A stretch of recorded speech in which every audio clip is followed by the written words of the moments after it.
محمد بن رشید المکتوم متحدہ عرب ممالک کے حکمران ہیں اور انہوں نے ہی دبئی کو بہت ہی کم عرصے میں کامیابیوں کی بلندیوں تک پہنچا دیا۔ What are you trying to do here? What do you want this place to be? I want it to be number one. Dubai دنیا بھر میں اتنا مشہور ہو گیا ہے کہ لوگ آج اسے ایک ملک مانتے ہیں، پر اصل میں دبئی ایک ملک نہیں بلکہ متحدہ عرب امارات کا ایک چھوٹا سا شہر ہے، اور کچھ ہی سال پہلے دبئی ایک بہت بڑا صحرا ہوا کرتا تھا۔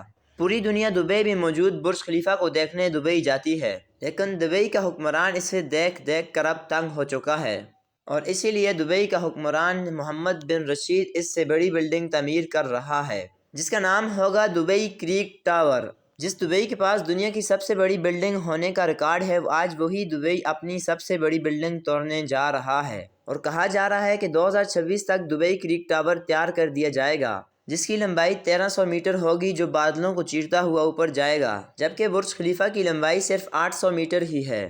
ناظرین، دبئی دنیا کی سب سے بڑی کنسٹرکشن سائٹ ہے اور جس کی ترقی کی رفتار دنیا میں سب سے زیادہ مانی جاتی ہے، جبکہ 1980 تک دبئی ایک ویران صحرا ہوا کرتا تھا، لیکن اس کے بعد دبئی سے تیل نکل آیا جس نے دبئی کی قسمت ہی بدل ڈالی۔ لیکن محمد بن رشید المکتوم ایک دانا اور ہوشیار حکمران ہیں۔ انہوں نے دبئی کو صرف تیل پر ہی ڈیپینڈ نہیں ہونے دیا بلکہ دبئی کا ایک ایسا نقشہ بنایا جو ٹورسٹ اور ٹریڈرز کو اپنی طرف کھینچتا ہے، اور وہی دبئی آج صرف اپنے تیل پر 5% ڈیپینڈنٹ ہے، اور دبئی کا 95% حصہ ٹورزم اور ٹریڈ پر ڈیپینڈ کرتا ہے، اور یہی وجہ ہے کہ دبئی آج دنیا کا سب سے بڑا ٹریڈنگ ہب بن چکا ہے۔ اس کے باوجود دبئی کی صرف اور صرف 15% آبادی مقامی ہے اور باقی کے 85% فارنر کنٹریز سے ہیں جو اپنے بزنس اور کام کرنے کے غرض سے یہاں آئے ہیں۔ 1990 میں دبئی میں صرف ایک ہی اونچی بلڈنگ ہوا کرتی تھی، اور آج اسی دبئی میں 917 اونچی بلڈنگز موجود ہیں جو بادلوں سے باتیں کرتی ہیں۔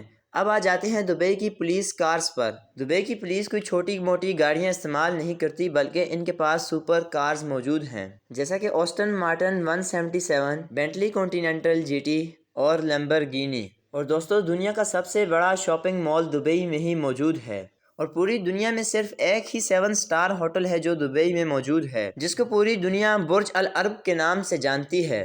دوستو، اس بات سے یہ ثابت ہو گیا کہ دبئی کے حکمرانوں کی سوچ اس سے کہیں زیادہ بڑی ہے۔